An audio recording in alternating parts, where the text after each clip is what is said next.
We're continuing on Hilchot Shabbat, and the topic that we started, the halachot of kotzer, what you can and cannot detach as far as plantations and flowers. We spoke about a lot of the details. Today we're going to start with carrying aseh besamim. You have hadassim in every shul. Can I carry them? Can I take pieces off and distribute for other people to use, even though that the hadassim are sitting in the water, and they are benefiting from, so to speak, from the water. Mutar letaltel aseh besamim la'ariach bam. You can move aseh besamim, the species that are either flowers or hadassim and so on. You could move them even though that they're in the water. And not only that, ve'imhem rakim mutar liktom otam. If they are soft enough, you could snip them. You could take a piece off, or you could even use a knife to cut a piece and give them to people to smell. Aval aseh besamim kashim. But if they are large and they are like wood, then tov lachmir shelo liktom otam ela beyad. Then you don't want to use a knife. You want to do it with your hand. If you can just rip it, rip it away from the actual stem. Velo besakin. You don't want to do it with a knife. Umutar liktom besamim gam kedei liten lechavero le'ariach. You could, want to give aseh besamim to everyone to make sure they have their me'abrachot. And you want to take the hadassim and cut them to pieces and cut different branches off the stem and give them. And so long as it's not attached to the ground, even though that's sitting in the water in the shul, that is all fine. There's no problem with it whatsoever. Obviously, we're not talking about the case like some people, they grow their own hadassim, they leave it in the water for 4 to 6 months and it starts rooting. And then they introduce some sand, some dirt, and that's the plantation. Obviously, we're not talking about that. That's already considered mechubar, and you cannot take anything off of it. But we're talking about hadassim that they put in the shul every week. They change and they put new ones. Even though it's not touching the ground, correct. If it's mamash growing, like hydroponic growth is also considered growth. But again, we're not talking about that. We're talking about just, you put it, they put it in the shul for a day or two, and then they trash it, they get new ones for next week. So there's no rooting, there's no, there's no growth in that way. It's not attached to anything. But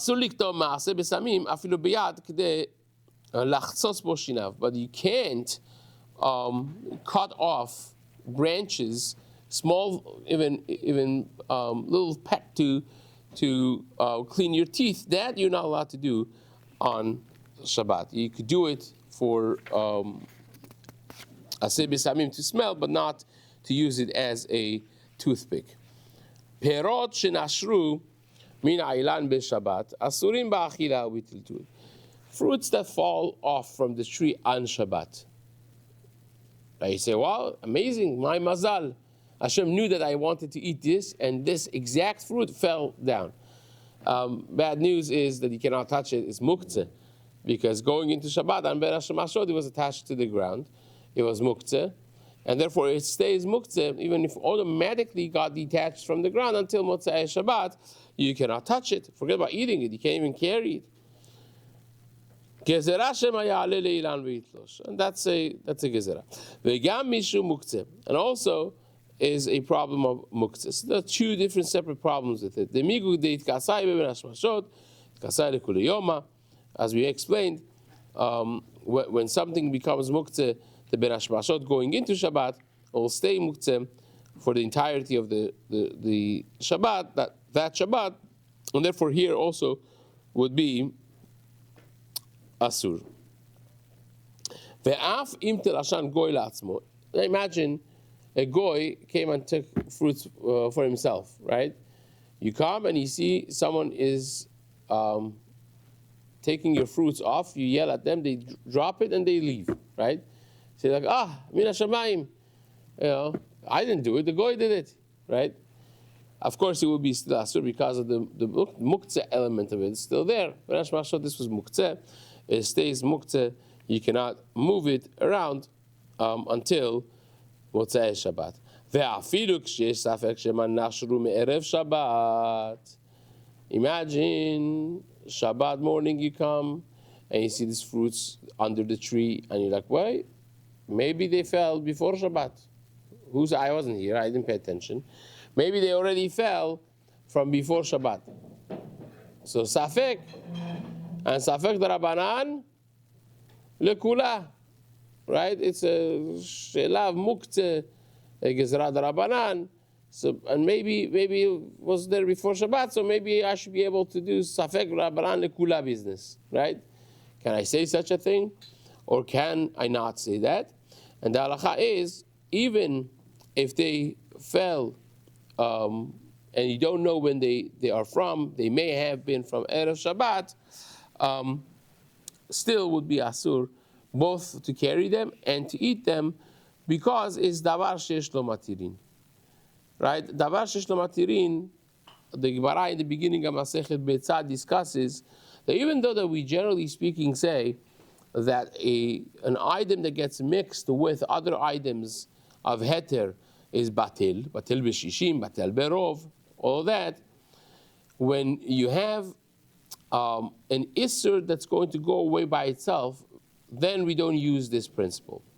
The case of the Gemara there being, if you have an egg that was born on Shabbat, an egg that was born on Shabbat is muktzeh, the same thing as asur, to use it. Now, how about if this egg got mixed with a bunch of other eggs, right? So you say, well, it should be mutar because now is yavesh b'yavesh, it should be batel berov, right?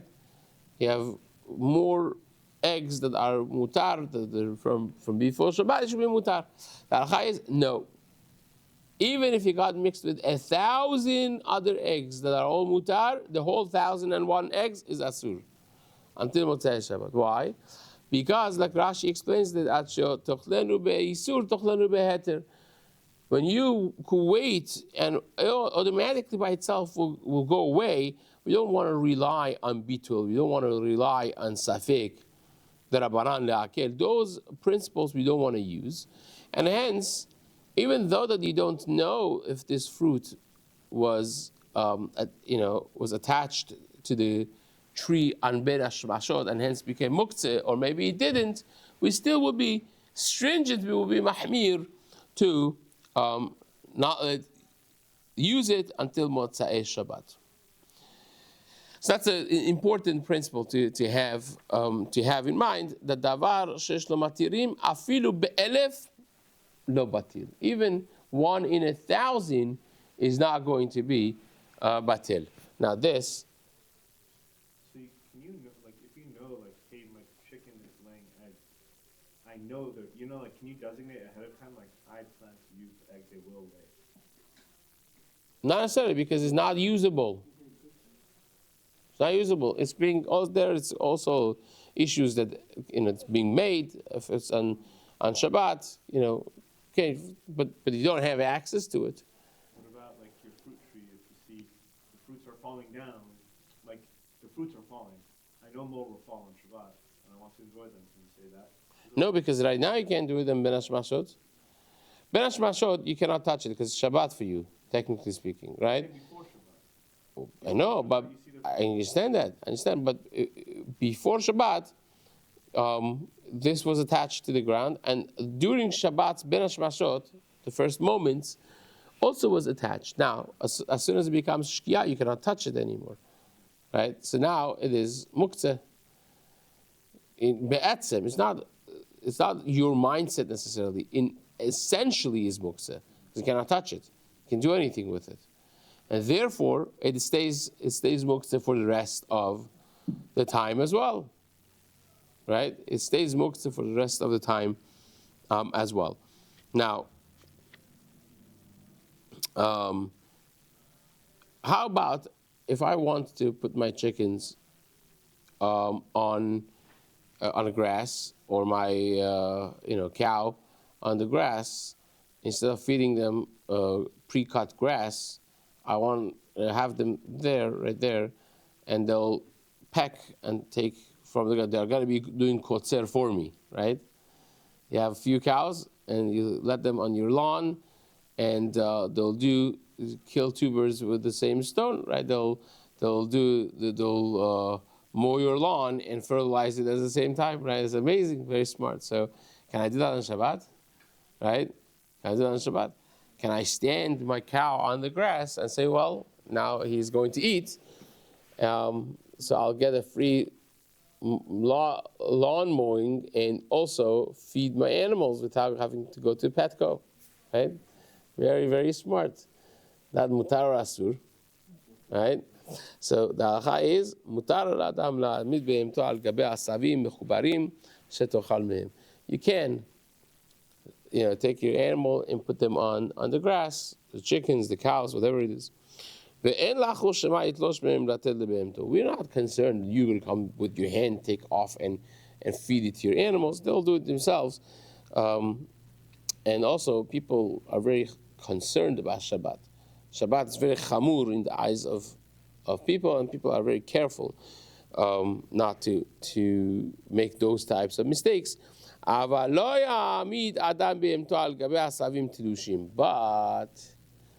if you have you mowed your lawn, and now you have all these cut off grass that you have over there, then you cannot do it, because those are now considered muktzeh, right?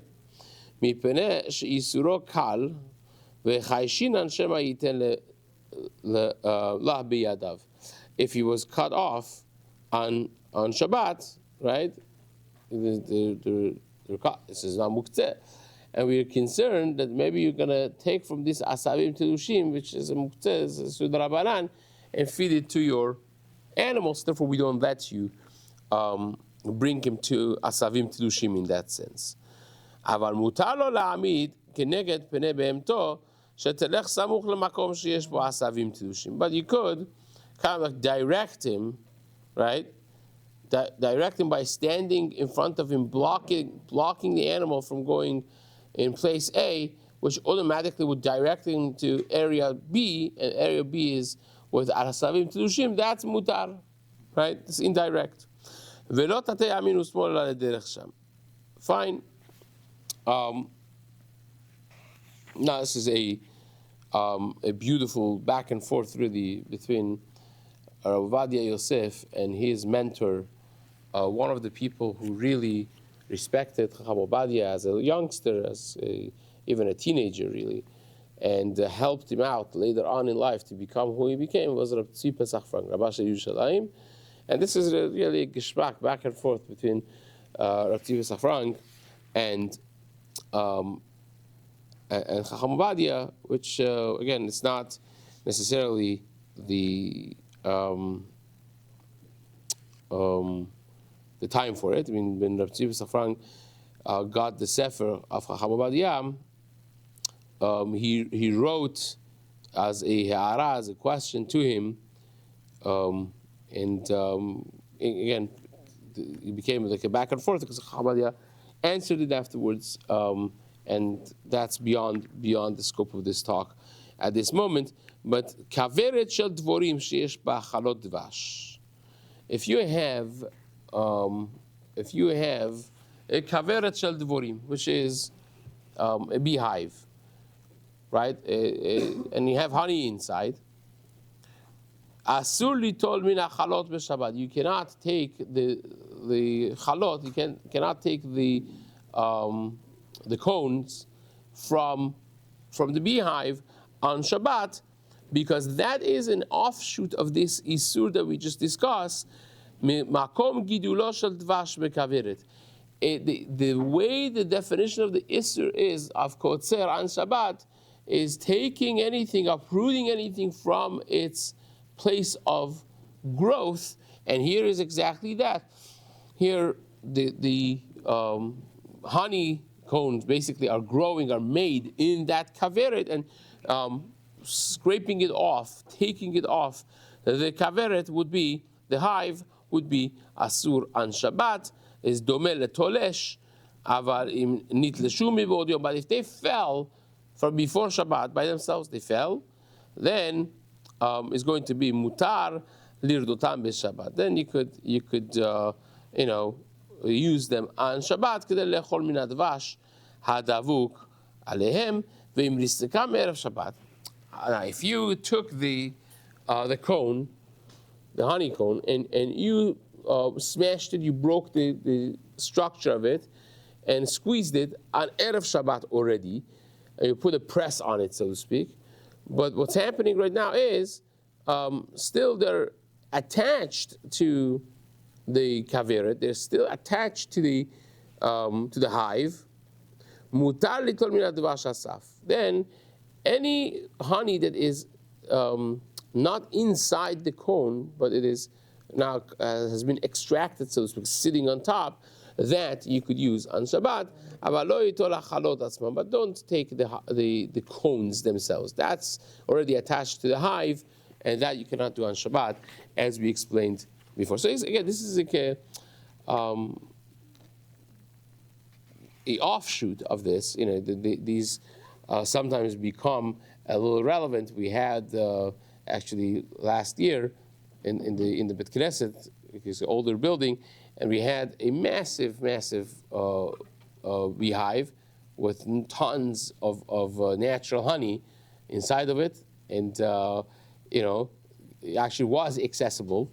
So people don't necessarily dare to go next to it because of the bees themselves, but the people who are accustomed to it and they know what they're doing, the taka could do it. And some people have it in the trees or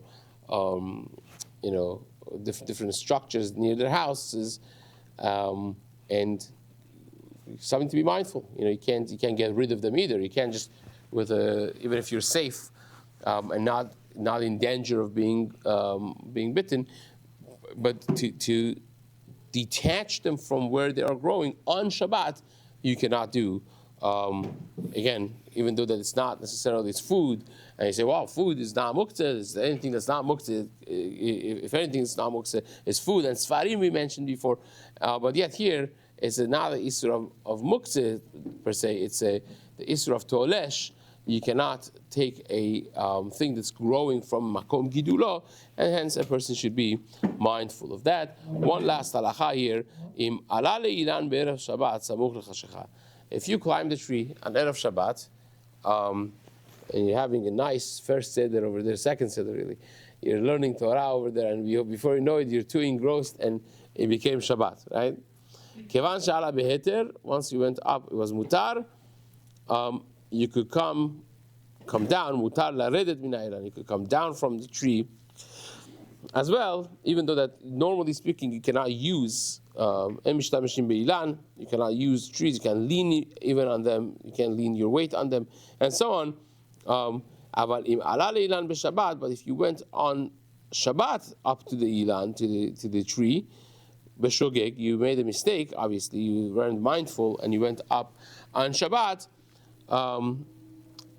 Then mutar laredet. It's mutar laredet. B'mezid kansu oto she'asur lo laredet ad motzei Shabbat. Right? If a person went up knowing that it's Shabbat, and he was b'mezid, then the Chazal made a kenas for him that he has to stay up there until motzei Shabbat. We don't let him come down. Okay, so that's basically for today. B'ezrat Hashem, we will continue these halachot in the next shiur. Chazak u'baruch.